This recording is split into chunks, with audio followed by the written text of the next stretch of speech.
name's Martin. I work for the Manchester Poetry Library, where I'm a project manager. And my chosen writer is Adrienne Rich, who's best known as a poet.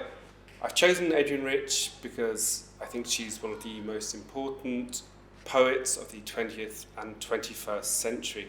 She appeals to me in particular because there's no way of dissociating the political from the poetry. The political nature of her work is kind of obvious in some ways, and then she does it in less obvious ways as well.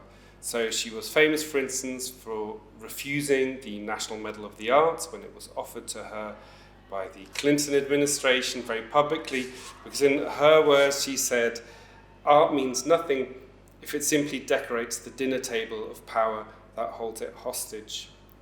And in small ways you can see the political nature of her work in that she, from a very early on in her career, she dated her poems.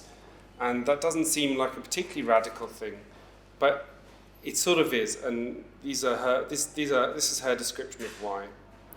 She says, "I was finished with the idea of a poem as a single encapsulated event, a work of art complete in itself. I knew my life was changing, my work was changing.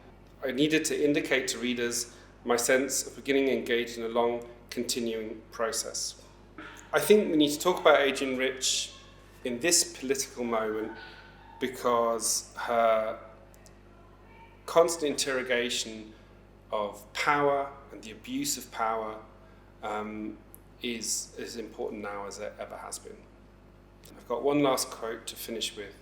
This is from the introduction to her collected works. Claudia Rankine begins with a quotation from Adrienne Rich when she's answering the question, does poetry play a role in social change?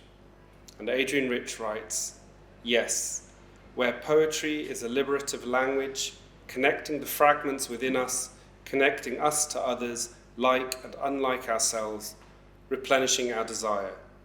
In poetry, words can say more than they mean and mean more than they say.